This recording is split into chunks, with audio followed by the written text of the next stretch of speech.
What if the craziest myths you've ever heard were just badly labeled facts? Ancient cities no one believed in? Found. Death rays? Possible real. Unicorns? Kind of. Today we're going through 15 historical lies that turned out to be disturbingly real. This isn't mythology. It's history with a plot twist. Number 1. The unicorn was real, but it was a 4-ton furry tank. The myth of the unicorn, the graceful, iridescent horse, a symbol of purity found exclusively in folklore and tapestries, is one of the most persistent cultural fables in history. For centuries, descriptions of this creature, usually attributed to ancient Greek travelers who heard tales from India, were dismissed as pure allegory, or the fanciful misinterpretation of existing animals. Scholars often suggest that the legends were based on the narwhal's unique tusk, or perhaps the oryx.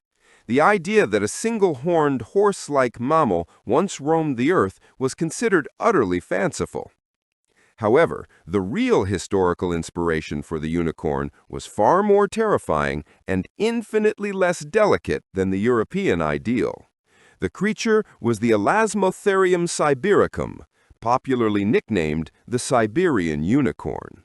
It was not a horse. It was an extinct species of rhinoceros. Imagine the modern rhino, then multiply its size, cover it in shaggy, multi-layered fur suitable for the harsh Eurasian steppes, and crown its forehead with a single, immense, dark horn that could reportedly reach several feet in length. This magnificent beast was an estimated 6 to 7 feet tall and could weigh up to 4 tons.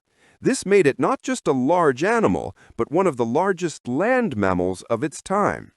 Its sheer size and formidable horn gave it the appearance of a living battering ram, a true prehistoric tank. Bridging the myth and the megafauna. The most fascinating part of this discovery is the timeline. Initially, paleontologists believed the Siberian unicorn died out some 350,000 years ago. But recent decades, thanks to advanced carbon dating techniques, fossils have been found showing that Elasmotherium survived at least 39,000 years ago. This date is crucial because it means the Siberian unicorn roamed Eurasia simultaneously with early modern humans. These ancient humans undoubtedly encountered this massive, solitary, one-horned powerhouse. Their accounts, passed down through nomadic tribes and eventually reaching the Mediterranean world, perfectly explain the origin of the unicorn's most defining characteristic, its single, massive frontal horn, while its shaggy coat could explain the hairy wildness often ascribed to the mythical beast. The myth of the majestic yet untamable single-horned creature wasn't just allegory. It was an enduring, if embellished, ancestral memory of surviving an encounter with a 4-ton giant of the Ice Age. Number 2. India's legendary poison damsels were genuine ancient assassins.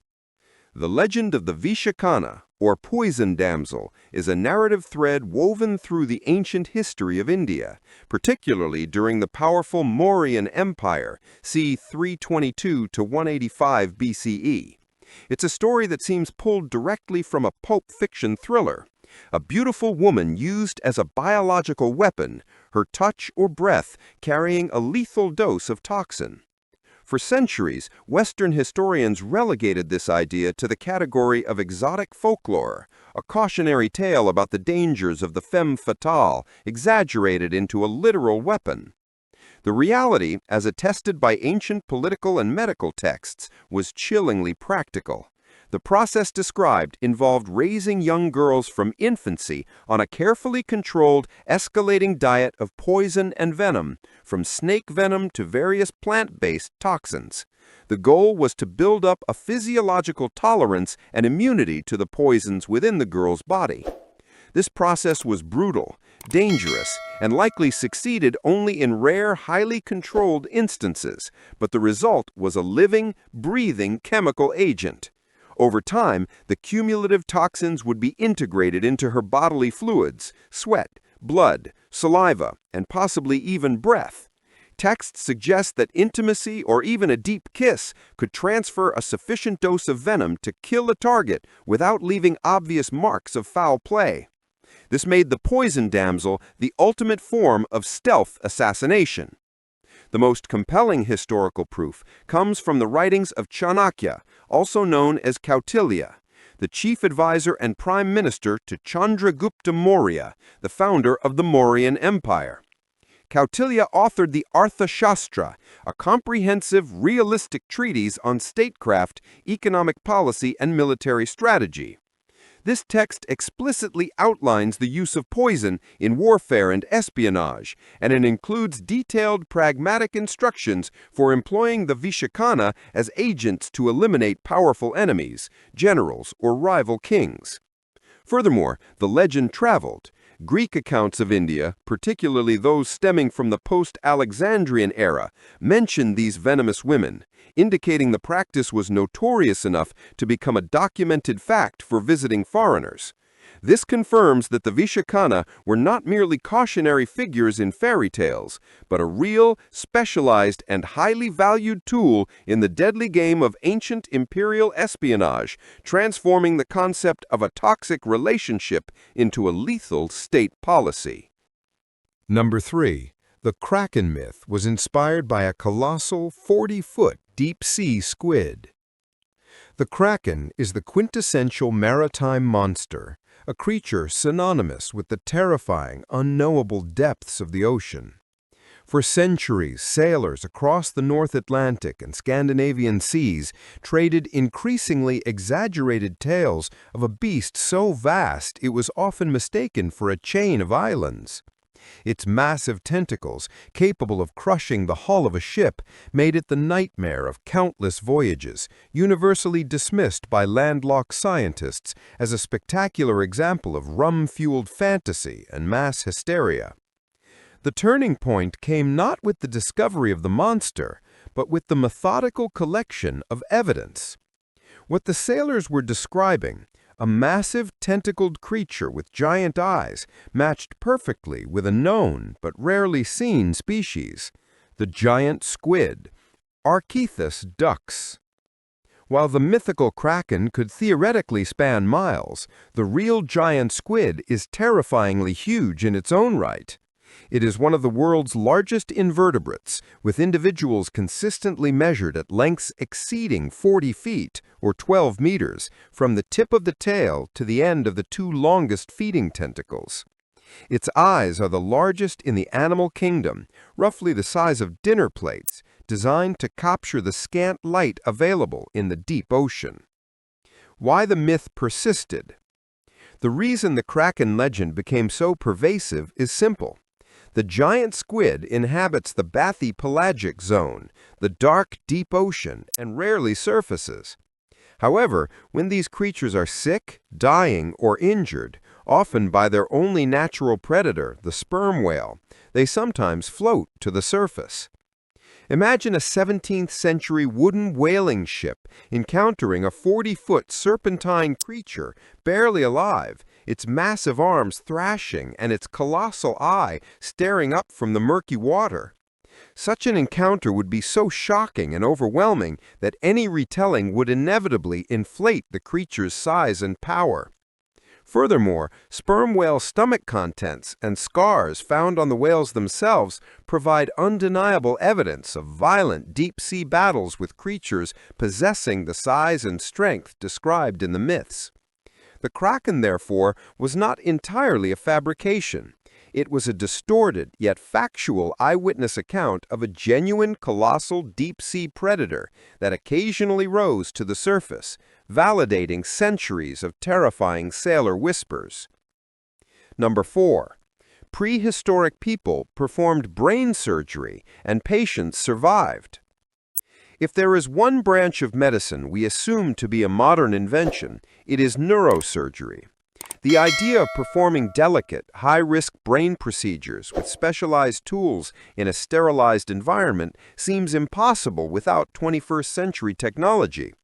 Yet archaeology proves that one of the most drastic surgical procedures, trepanation, was being performed routinely in various parts of the world, from the Neolithic Stone Age all the way through to the medieval period. The evidence of survival. Trepanation involved intentionally drilling, cutting, or scraping a hole into the human skull. This was not a post-mortem ritual. The astonishing proof that this was a medical practice with a high survival rate lies in the skulls themselves. Archaeologists have found thousands of prehistoric skulls, particularly from ancient Peru, Greece, and sites across Europe, bearing these circular or square holes. Crucially, many of these openings show clear signs of healing and bone regrowth around the edges. This evidence of remodeling indicates the patient survived the surgery, recovered from the immediate trauma, and lived for months or even years afterward. Given the lack of antiseptic, modern anesthesia, or sterile instruments, the survival rates, sometimes estimated to be as high as 50% in certain regions, are mind-bogglingly impressive. The reasons behind the procedure. Why did they risk such a terrifying operation using primitive tools like flint blades and obsidian scrapers? The theories are varied. Trauma treatment. The most straightforward reason was treating severe head injuries, such as depressed skull fractures resulting from blows in combat or accidents. Relieving pressure on the brain was an obvious, if desperate, necessity. Epilepsy and migraines. Persistent, severe headaches, convulsions, epilepsy, and mental illness were often attributed to evil spirits or pressure buildup inside the head. Drilling a hole was seen as a way to literally release the pressure or allow the bad humors or spirits to escape. Ritual. In some cultures, trepanation was performed as a rite of passage or to attain an altered state of consciousness, though the majority of evidence points toward therapeutic or palliative intent.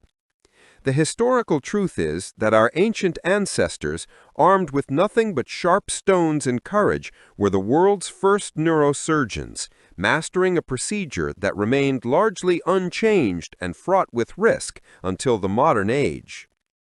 Number 5. Female gladiators fought and bled in the Roman Colosseum.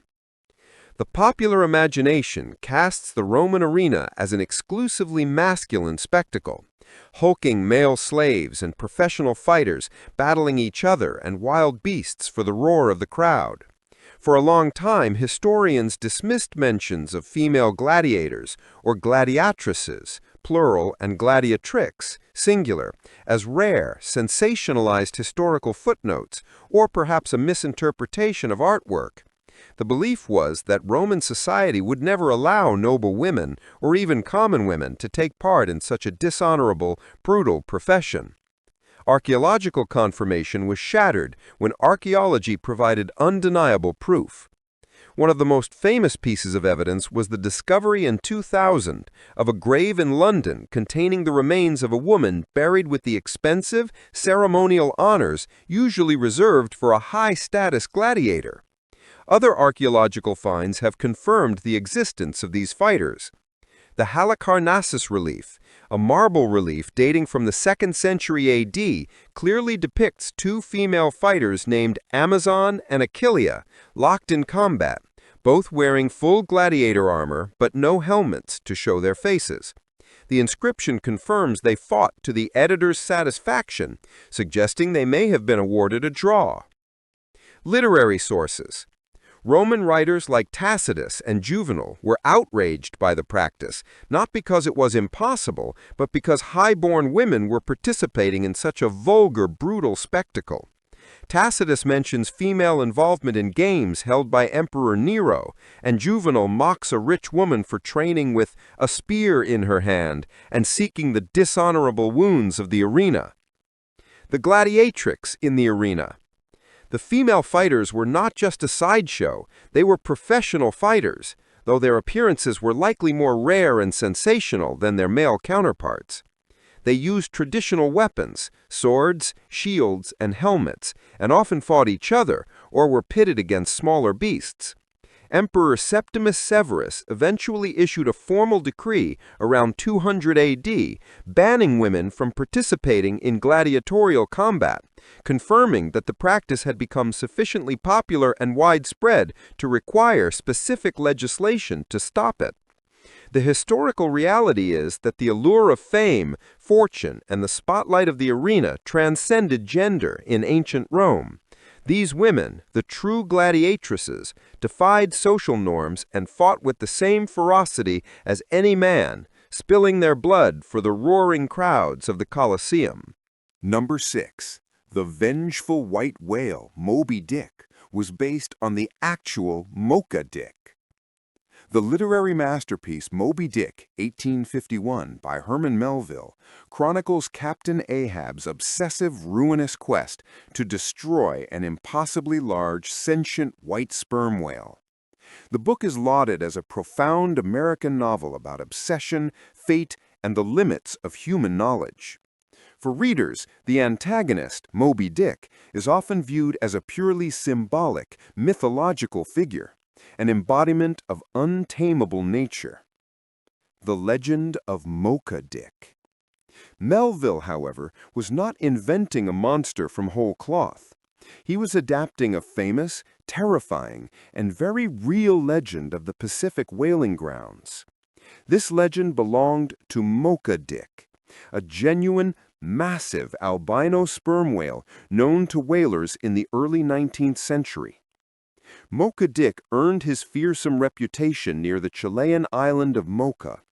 He was described as a bull of immense size, instantly recognizable by his ghostly white coloration, a product of albinism.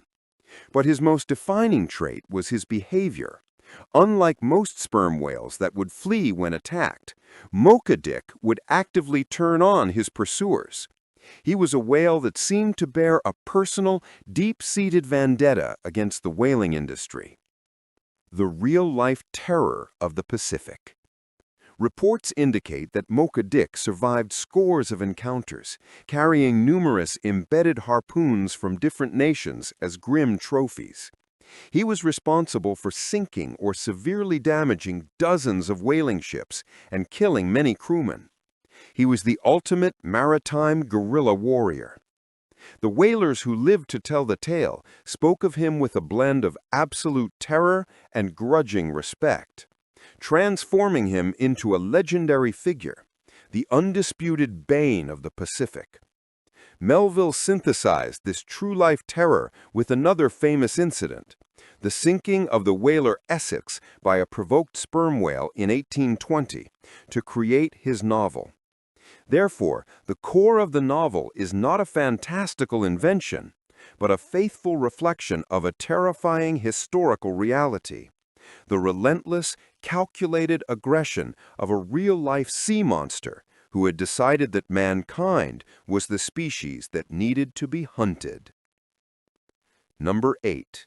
London's Ghost Train was a real-life railway dedicated solely to the dead. In the mid-19th century, London faced a grim public health crisis. Its cemeteries were catastrophically overflowing. The rapidly expanding population and limited space meant that bodies were often buried on top of one another, leading to contamination, disease, and the horrific spectacle of decomposing remains near residential areas. The traditional horse-drawn funeral procession was no longer a viable solution. The necropolis solution. The macabre yet brilliant solution was the London Necropolis Railway. Inaugurated in 1854, this was a dedicated public-private railway service established to move the deceased and their mourners out of the congested city to a massive, purpose-built burial ground. The destination was Brookwood Cemetery in Surrey, a sprawling rural cemetery designed specifically to handle the city's vast overflow of dead bodies. The railway operated a strict daily schedule, earning it the unsettling nickname of the Ghost Train. The commute to eternity. The service had its own private station near Waterloo, known initially as the London Necropolis Station. The arrangements were meticulously bureaucratic. Classes of travel. Just like a standard commuter train, the service featured first, second, and third-class tickets. These classes applied not only to the living mourners, but also to the deceased, determining the cost and luxury of the coffin carriage and the section of the cemetery where burial would occur. The London Necropolis Railway was a pragmatic, technological solution to a deadly urban problem. It transformed a public health disaster into a scheduled, organized commuter service, a truly bizarre marriage of Victorian efficiency and the finality of death, proving that this eerie Gothic concept was a highly functional, daily reality for nearly 90 years. Number 9.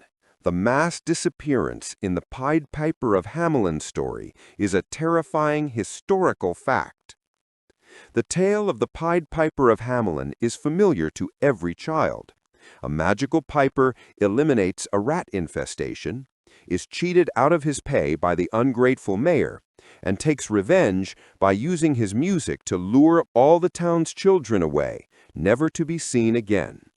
It's categorized as a dark fairy tale, a potent piece of morality folklore.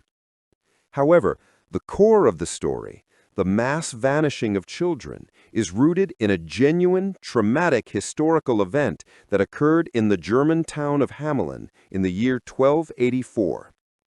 The town's own chronicles, dating back to the 14th century, record a chilling, simple fact. On June 26, 1284, 130 children of Hamelin were led out of the town by a man in colorful attire, and they vanished, never returning.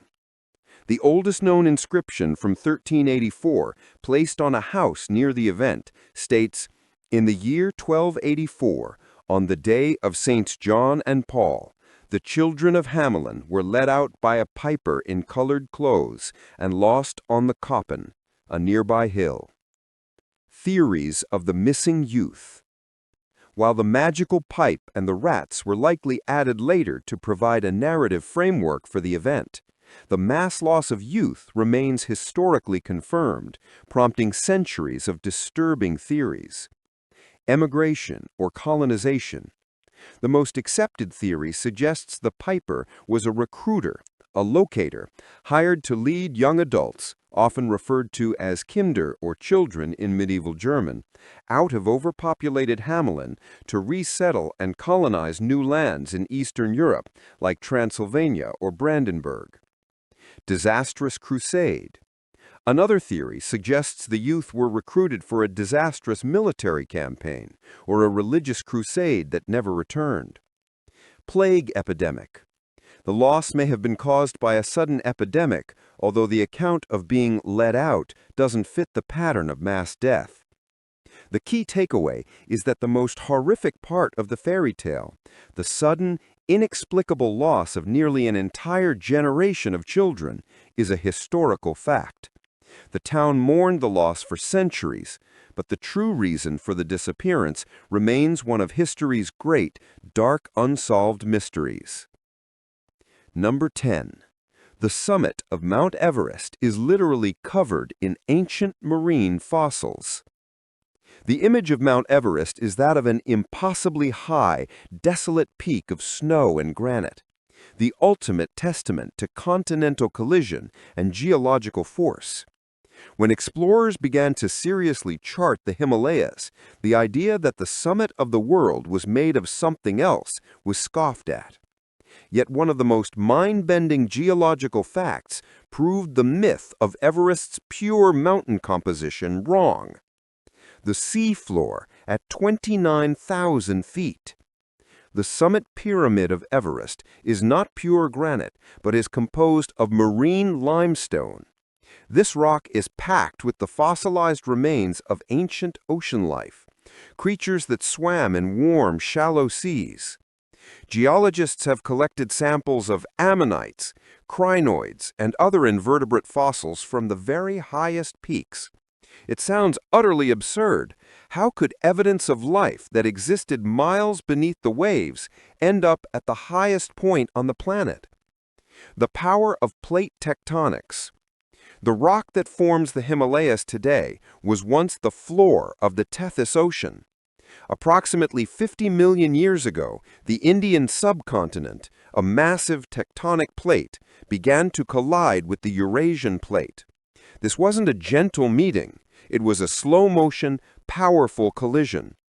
Over tens of millions of years, the continental crust buckled, folded, and was thrust upward with unimaginable force, pushing the ancient Tethys seafloor with its fossilized inhabitants nearly 30,000 feet into the sky. Standing on the summit of Everest, you are literally standing on a geological lie. What appears to be the roof of the world is in fact the fossilized floor of an ancient, vanished ocean. Number 11. Gorillas were dismissed as mythological wild men for over 2,000 years. In Western consciousness, the gorilla is a familiar, if imposing, member of the great ape family. But for over 2 millennia, the creature was considered pure folklore, a terrifying, hairy, man-like monster that belonged in the same fantastic bestiaries as griffins and centaurs. The Carthaginian account. The first known mention of these creatures dates back to the 5th century BC in the writings of Hanno the Navigator, a Carthaginian explorer who sailed down the coast of West Africa. Hanno wrote about encountering a tribe of savage, hairy people that his interpreters called gorillae. He described them as fierce, difficult to catch, and covered in hair, managing to capture the skins of 3 females. For Greek and Roman scholars, Hanno's account was sensationalized and easily categorized as myth, too fantastical to be believed. Subsequent European knowledge of Africa remained limited, and the stories of giant ape-like wild men persisted in the realm of tall tales. Reclassification from myth to mammal. It wasn't until the 1840s, when American missionary Thomas S. Savage and naturalist Jeffries Wyman obtained bones and skins from West Africa, that Western science was forced to confront the truth. They officially described the species as Troglodytes gorilla, later gorilla. The mythical gorillae were proven to be the largest and most powerful primates on the planet. The historical reality is that for over 2,000 years, Western civilization effectively treated the gorilla, a prominent, tangible species, as the African equivalent of Bigfoot, an entirely fictional wild monster that needed to be discovered rather than simply recognized. Number 12. Archimedes' legendary death ray was fully scientifically plausible. The legend of Archimedes, the great Greek polymath of Syracuse, includes one spectacular, seemingly fictional feat. During the Roman siege of his city around 214 to 212 BC, he supposedly constructed a weapon that could set the Roman fleet ablaze from a distance. The weapon? A series of highly polished bronze shields or mirrors used to focus the sun's rays, a death ray. Propaganda or principle? For centuries, the story was dismissed as war propaganda, a narrative crafted by the Syracusans to enhance the genius of Archimedes or terrify their enemies. The technical requirements seemed far too advanced, and the logistics of setting wooden ships on fire at hundreds of yards seemed impossible. However, the core principle is based on solid physics, concentrated solar thermal energy. The question shifted from, is this magic, to, is this technically feasible? The modern confirmation. Beginning in the 17th century, various scientists attempted to recreate the effect. In 2005, students at MIT conducted a famous, successful experiment, using 127 individual flat mirrors to focus sunlight onto a mock-up of a Roman ship's wooden planking. They demonstrated that within minutes, the focused energy could raise the temperature of the wood to its auto-ignition point, the temperature at which wood spontaneously ignites. The conclusion? While definitive archaeological proof that Archimedes built and used the device remains elusive, the myth of the death ray was based entirely on sound physics. It wasn't supernatural power. It was a devastatingly clever application of solar energy centuries ahead of its time. Number 13. The terrifying Amazon warrior women were real Scythian fighters. The Amazons of Greek mythology are legendary, a nation of formidable female warriors who equaled any male hero. often portrayed in art, battling Greeks and heroes like Heracles. They were a common literary device, a way for Greek society to explore ideas of gender roles and civilized versus barbaric societies, leading most modern historians to assume they were entirely symbolic and fictional. Scythian burial mounds. The Amazonian legend was historically placed in the regions surrounding the Black Sea, particularly among the nomadic horse-riding tribes known as the Scythians and Sarmatians. When archaeologists began excavating the burial mounds of these nomadic people in the steppes of Eurasia, modern Ukraine, southern Russia, and Kazakhstan, they found a powerful truth. Numerous graves contained skeletons of women buried not with domestic items, but with the full array of a warrior's kit: iron swords, daggers, arrowheads, and bows. Furthermore, forensic analysis often showed that these women's skeletons bore evidence of battle wounds consistent with combat, and their bones showed the muscular development consistent with lifelong riding and archery. A culture of warrioresses. These finds proved that the Scythian and Sarmatian cultures did not strictly segregate gender roles in warfare. While the Amazons might not have been a nation composed of only women, they were a powerful culture where women participated actively and fiercely in warfare and hunting. The Greek myth was not fantasy. It was a terrified, sensationalized report of real-life mounted women who were equally capable of fighting and killing on the Eurasian frontier, validating the millennia-old legend. Number 14. The legendary sea serpent was likely a 30-foot ribbon-shaped fish. For countless generations, sailors' accounts of long, snake-like sea monsters, the sea serpent, were staples of maritime folklore. They appeared on early maps as warnings and in logbooks as terrifying encounters, universally attributed to mass hallucination or the blurring of fact and fiction. The real-life marine dragon. The most plausible explanation for many of these terrifying sightings is a creature that is nearly as bizarre as the myth itself: the oarfish, or Regalis glesni. The oarfish is the world's longest bony fish, capable of reaching lengths exceeding 36 feet, 11 meters.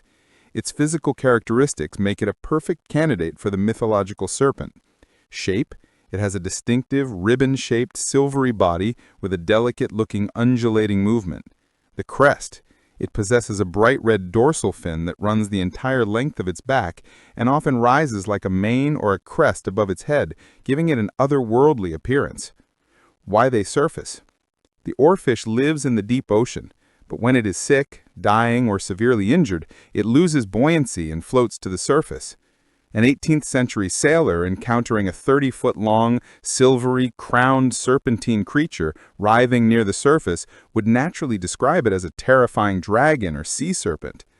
The myth, therefore, was not born of thin air. It was a genuine eyewitness account of a spectacularly strange and enormous deep-sea creature that, under tragic circumstances, briefly visited the surface world.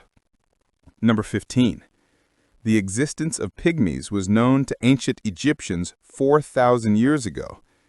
To European explorers in the 18th and 19th centuries, the idea of such a population could be real was dismissed as native folklore. The Pharaonic letter.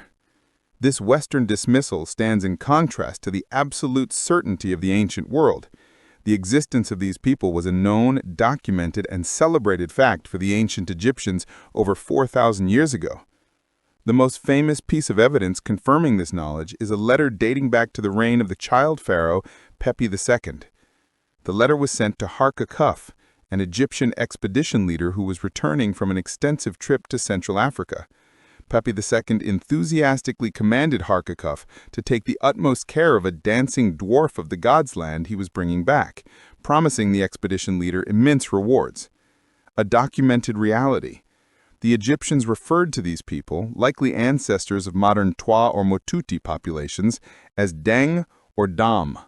They were valued not just as curiosities, but often for their highly specialized ritualistic dancing, which was considered divine and highly sought after for temple ceremonies. Egyptian art and other texts confirm that they actively traded with these populations, establishing secure travel routes deep into the continent.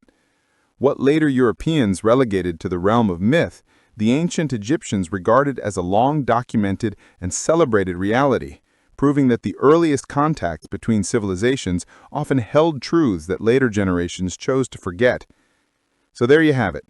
15 myths we were told were impossible, proven disturbingly, spectacularly real. We only got 15 of the craziest lies history tried to hide. What historical myth do you think is still waiting to be proven true? Let us know in the comments below. And if you want more insane truths history tried to hide, smash that subscribe button.